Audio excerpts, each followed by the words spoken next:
Denver Right to Survive initiative is a ballot initiative to protect the basic human rights of all people, to say that people have a right to sit, to sleep, to lay down, to cover yourself, to sleep in a vehicle, to share food. These are rights that are protected by the Constitution, and they continue to be violated. And these are rights that folks who are homeless have to exercise on a daily basis. People are being pushed around, they're being criminalized. It's putting people's lives at risk and danger. And we are running this initiative to say we as Denver are people that call for basic human rights. So as you're saying right now, is the city of Denver isn't allowing those rights to happen for the folks that Yeah, so currently in the city of Denver, there's a number of laws on the books that are passed by city council, and most particularly the unauthorized camping ordinance, what we call the Survival Ballot, that makes it illegal to use any form of protection from the elements other than your clothing.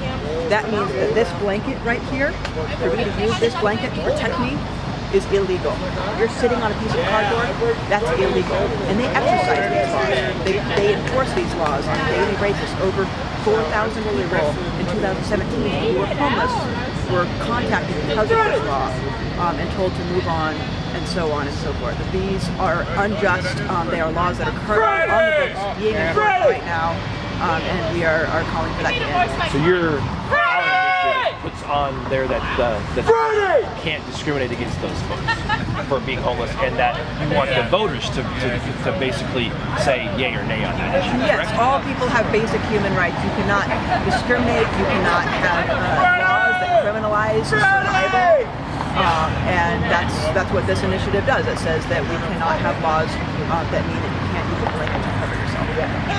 And anything I didn't touch on you want to add? And you see you have over, what, 7,000 or 8,000, 9,000? Yeah, we have 9,000. over 9,000 signatures of voters who have said we want to vote on this, we support this ballot, and that's what's going to go to the people in May of 2019.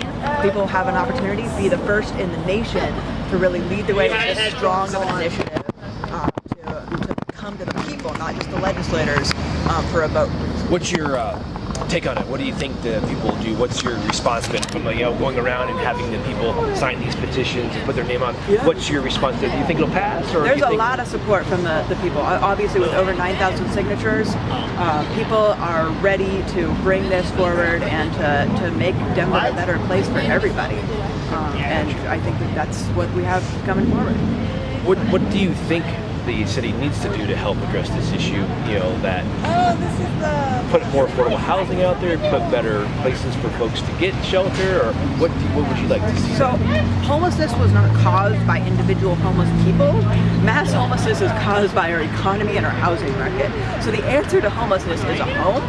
And our city continues to not invest resources in housing. At the same time, we are vastly in shortage of the housing that's in need for all those who are low income. We have to protect our basic human rights. So the answer is really both housing and rights. Shelters are not an option for so many people. They are not dignified places to live. They are called emergency shelters for a reason. Folks again and again and again explain that they have legitimate reasons for not going into shelters. These ideas that the city gives that we need these laws to push people into services, to fix people, is based on a completely hateful and faulty understanding of the reason that we have mass homelessness. And that is because of the economy and because of the housing market, not because people are failed. People want housing, and we need to, one, work to actually create attainable housing options, and two, protect people's basic humanity at the same time. And then my last question for you, I was going to ask you. I lost my train of thought. I was making sure you're cleared up.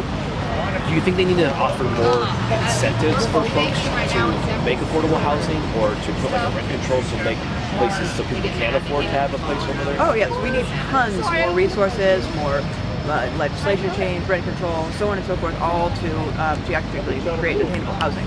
That's not going to happen with the current way that the city's doing things. The city's current quote-unquote affordable housing plan, we call it quote-unquote, but it's actually not affordable. That plan only puts over a 5-year period, 2,000 new quote-unquote affordable housing units that's nothing. I mean, in a period of 5 years, when we have 1,000 people moving here a year, the numbers don't add up. We're going to continue to have massive people on the streets until we do something massive in our housing market, and so that's why we're in a crisis here. Folks are dying on the streets. We have to pass our right to survive.